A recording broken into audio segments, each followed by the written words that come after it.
দিছপুৰ চৰকাৰী উচ্চতৰ মাধ্যমিক বিদ্যালয় প্ৰথমতে 1974 চনত শিলঙৰ পৰা শিলং বিদ্যালয় আহি ইয়াতে দিছপুৰ বিদ্যালয় হিচাপে প্ৰতিষ্ঠা হৈছিল আৰু এই 2024 চনত 50 বছৰ সম্পূৰ্ণ কৰিলে। আগতিকে আমি এই দিছপুৰ বিদ্যালয়ৰ পৰা আহি দিছপুৰ চৰকাৰী উচ্চতৰ মাধ্যমিক বিদ্যালয়লৈ উন্নীত হৈ এই 50 বছৰ যে সম্পূৰ্ণ কৰিছে, এই 50 বছৰীয়া সোণালী জয়ন্তী আমি উদযাপন কৰিছোঁ এই বছৰ জোৰা কাৰ্যসূচীৰে।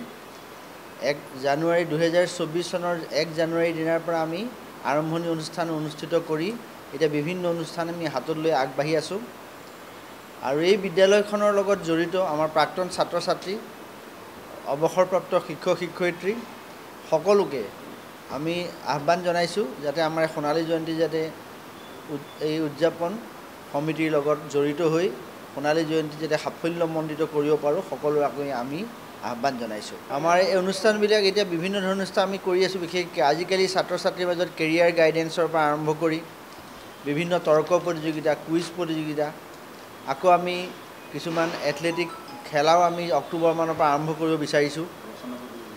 তাৰ উপৰিও এতিয়া মহাপুৰুষ শংকৰদেৱৰ এই তিৰুভাৱ তিথি উপলক্ষে ৰচনা প্ৰতিযোগিতা ইতিমধ্যে আমি বিদ্যালয়সমূহৰ মাজত ৰচনা প্ৰতিযোগিতাৰ কাৰণে তেখেতসকলক আহ্বান জনাইছোঁ। বিদ্যালয়সমূহক গুৱাহাটী ভিত্তিত আমি আহ্বান জনাইছোঁ।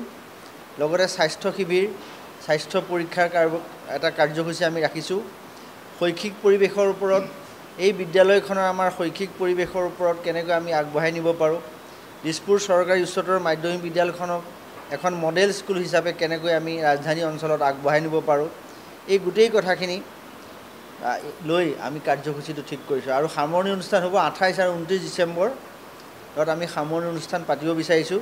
লগতে এষাৰ কথা কৈ থ'ব বিচাৰিছোঁ, শিলং বিদ্যালয় হৈ থকা অৱস্থাত শিলং বিদ্যালয়ৰ যিসকল প্ৰাক্তন ছাত্ৰ ছাত্ৰী এতিয়াও গুৱাহাটীত আছে তেখেতসকলকো আমি এই দিছপুৰ বিদ্যালয়ৰ সোণালী জয়ন্তীত আমাৰ লগত সহযোগ কৰিবলৈ আমি আহ্বান জনাইছোঁ।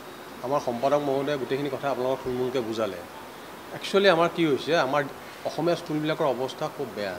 অসমীয়া স্কুলৰ মাধ্যমত এতিয়া ল'ৰা ছোৱালী যিসকলে পঢ়ি আছে, আগৰ নিচিনাকৈ আমি পঢ়ি আহিছিলোঁ, কিন্তু এতিয়া তাৰমানে যিখিনি ল'ৰা ছোৱালী পঢ়ি আহিছে তেওঁলোকৰ অৱস্থা সঁচাই খুব দুখ লগা। এতিয়াৰ যিখিনি ল'ৰা ছোৱালী তেওঁলোকক উৎসাহিত কৰিবৰ কাৰণে আৰু যাতে আমাৰ এই অসমীয়া স্কুলত আমাৰ যিবিলাক অভিভাৱক তেওঁলোকে যদি আকৌ যদি পঢ়ায়, সেইটো এটা আমি ইয়াৰ দ্বাৰাই আমি এটা বাৰ্তা প্ৰেৰণ কৰিব খুজিছোঁ। আৰু আমি এটা প্ৰচেছনো কৰিম যে অসমীয়া মাধ্যমত ল'ৰা ছোৱালীক পঢ়াওক, সেইটো এটা প্ৰচেছন এটা কৰি তাত সকলোৱে অসমীয়া স্কুল আগতে যেনেকৈ আমাৰ ইয়াৰ পৰা ভাল ভাল ল'ৰা ছোৱালী পাছ কৰিছিলে আৰু পঢ়িছিলে ঠিক তেনেকৈ যাতে পঢ়ে, সেইটো এটা আমি মডেল হিচাপে স্কুলখনক আমি প্ৰতিষ্ঠিত কৰিব খুজিছোঁ আৰু এইটোৱে আমাৰ উদ্দেশ্য।